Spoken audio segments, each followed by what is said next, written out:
नमस्कार, मैं वरुण कुमार। मनी9 आपके लिए लाया है पर्सनल फाइनेंस की खबरों का अपनी तरह का पहला बुलेटिन।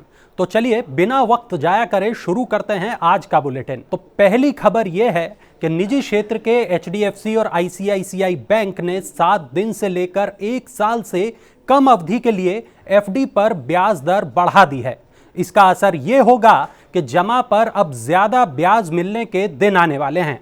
RBI पॉलिसी से पहले निजी बैंकों का यह कदम सरकारी बैंकों को भी ब्याज दर बढ़ाने पर मजबूर करेगा। अगली खबर की तरफ चलते हैं। क्रिप्टो करेंसी को नहीं मिलेगा बढ़ावा और निवेशकों को करना होगा खुलासा। इस खबर का असर यह है कि सरकार क्रिप्टो करेंसी को मुद्रा का दर्जा नहीं देगी। सरकार का क्रिप्टो निवेशकों को अपनी संपत्ति का खुलासा करने के लिए एक निश्चित समय देने का विचार है। खुलासा न करने वालों को जुर्माना और जेल दोनों हो सकता है। देश में क्रिप्टो करेंसी में अब तक $10 अरब का निवेश होने का अनुमान है।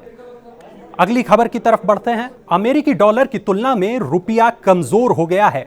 8 हफ्ते के निचले स्तर यानी कि ₹75.41 पर बंद हुआ है और इसका असर यह होगा कि विदेश यात्रा महंगी हो जाएगी, फॉरेन की वैकेशंस महंगी हो जाएंगी, देश के बाहर पढ़ाई करना और आयात किए जाने वाला हर सामान महंगा हो जाएगा।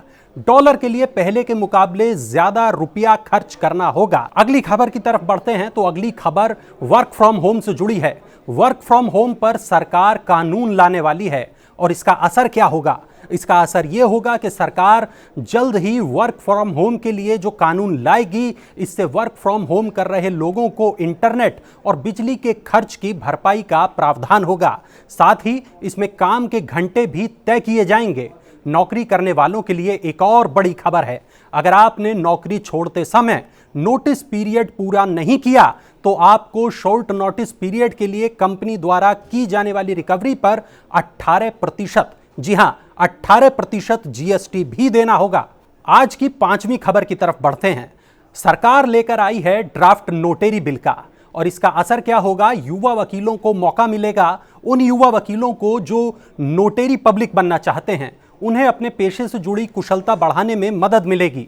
इससे वो और ज्यादा कारगर तरीके से कानूनी सहायता दे सकेंगे। अगली खबर जुड़ी हुई है हाईकोर्ट से, मद्रास हाईकोर्ट से। मद्रास हाईकोर्ट ने कहा है कि बकाया न चुकाने पर स्पाइस जेट की संपत्ति को जब्त किया जाएगा। और इस खबर का असर क्या होगा? इस खबर का असर यह होगा कि कोरोना महामारी से एविएशन इंडस्ट्री जो सबसे ज्यादा प्रभावित हुई है, इसका सीधा साधा जो उदाहरण है हमारे पास वो स्पाइस जेट है। एयरलाइंस और एयरपोर्ट का संचालन करने वाली कंपनियों को इस वित्त वर्ष 2020-21 में कुल 24,680 करोड़ रुपए का नुकसान हुआ है और ऐसे में एयरलाइंस और इससे जुड़ी कंपनियों के निवेशकों को सतर्क रहने की जरूरत है। अगली खबर की तरफ बढ़ते हैं। सेबी ने कंपनियों के लिए डीलिस्टिंग के नियमों को आसान कर दिया है। इसका असर क्या होगा? इसका असर यह होगा कि नए नियमों से विलय और अधिग्रहण सौदे करना आसान हो जाएगा। अधिग्रहणकर्ता खरीदी गई कंपनी की डीलिस्टिंग के लिए अपनी योजना को सार्वजनिक करेगा, जिससे मौजूदा निवेशकों को पूरी जानकारी मिलेगी।